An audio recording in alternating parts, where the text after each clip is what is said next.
Special Counsel Robert Mueller, he's hired 16 high-powered attorneys for his probe into the Trump campaign's ties to Russia. Now, many experts, they're saying the president's attorneys are frankly overmatched. Bloomberg Businessweek had a piece recently, and in it, well, this is one of the quotes. Trump's legal team appears disorganized and understaffed. His defense has been almost entirely reactive, responding to the latest bombshell report with uninformed statements, often by surrogates. My next guest, he was also quoted in that piece saying, in part, that going against Mueller without the proper team is like going to a knife fight with a stick of butter. Nicholas Allard, he is Dean of Brooklyn Law School. He's also a former staffer for Senator Edward Kennedy and Chief of Staff for the late Senator Daniel Patrick Moynihan, as well as also under Vice President Al Gore. And Nick, thank you as always. I appreciate the time. When people see names and numbers and rotating figures that come in and out of the White House, while this isn't about men and material, in some ways it is. The 16, when I say 16 attorneys, those are just the former prosecutors that are part of Mueller's term in specific disciplines. Trump has brought in people that have come and gone that don't have a background necessarily in this, and they certainly don't seem to be cohesive right now. Sure. It's really a curiosity that this White House has not lawyered up in the way that every president really has. Presidents have inside, outside lawyers. I have no problems with the quality of the president's lawyers. You know, Ty Cobb, who's heading this particular response team, is perfectly able. He's been around the barn. But when you go into the playoffs with a name like Ty Cobb, you don't want to have a team that's just, you know, aging stars and an inadequate bench. And so he's up against a very formidable team. And they seem to be, just from the outside, long distance, you know, back on their heels and you know, not really in command in terms of responses, but they've got a big challenge. You had a quote, and I don't want to ruin the punchline, but tell people what is the only one thing worse than hiring an attorney and looking guilty? Well, we had heard that one of the reasons they hadn't lawyered up and hired, you know, as usually presidents do, the best legal team that reflects the seriousness of what's at stake, which is the presidency, may even be, and I can explain why, but the future of the Republican Party. So there's a lot at stake here.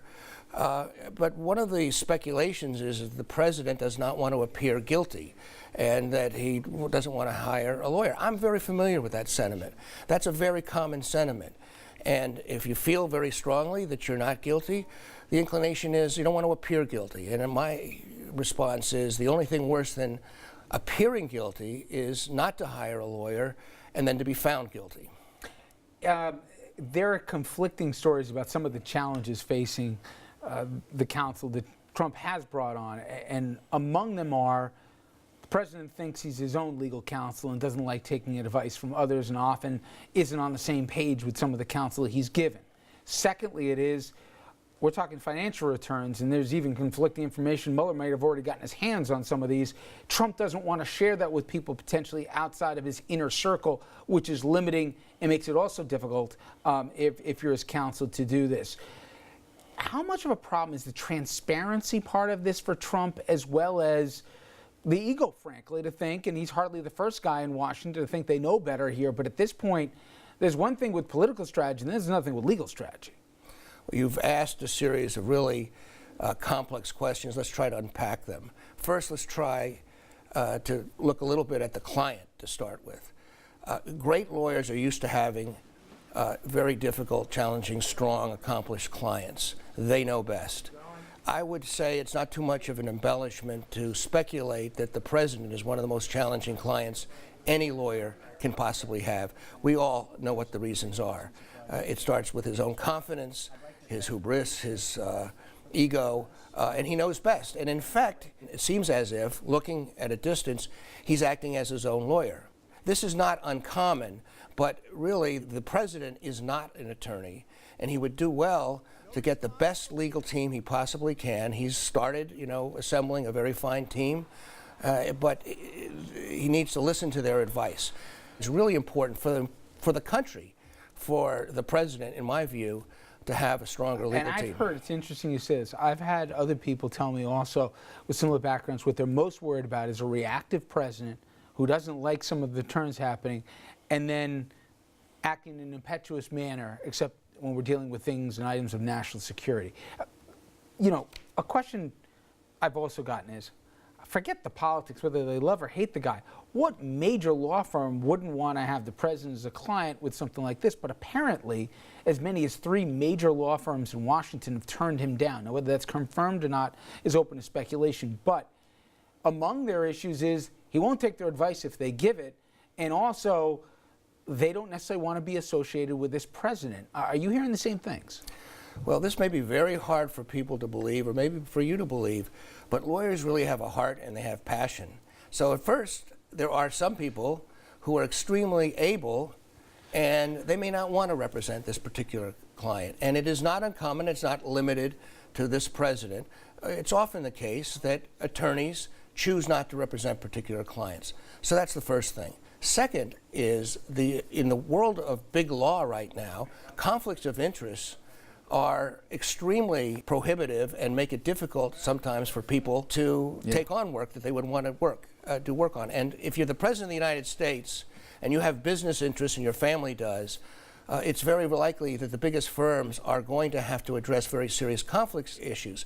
So it's very challenging, actually, for the President to find a legal team that is able and up to mustering against Mr. Mueller's prosecutorial team. Now, as challenging it is to maybe have the president as a client, how much, Nick, does it further complicate it when Trump does an interview with Lester Holt where he basically contradicted his rationale for why he hired Jim Comey or fired Jim Comey? He pardons Sheriff Arpaio here, and the reasons why he justified pardoning him, let alone what Arpaio was convicted of in the first place. Do those things, are they just color, or do they actually have substance and impact on the Mueller investigation as it's ongoing? Critically important, critically crucial. The fact that the president is speaking on these issues, it multiplies exponentially the difficulty of his counsel representing him. Now, it's not easy because he's the President of the United States. He has to speak, he has to take positions. But when he weighs in without advice of counsel, it makes it extremely difficult. Another example, which is actually a very real prospect, is what happens if the president is deposed? Now, we know that presidents can be deposed. President Clinton was deposed. What kind of deposition is this president? Is he going to be the teleprompter deposition, or is he going to be the freewheeling press conference deposition? And that's a real concern, and it's a special challenge. I say I have great respect and appreciation, empathetically for the lawyers that will be representing the president. All right, everyone. Coming up next, we'll take a look at some local headlines. Stay with us.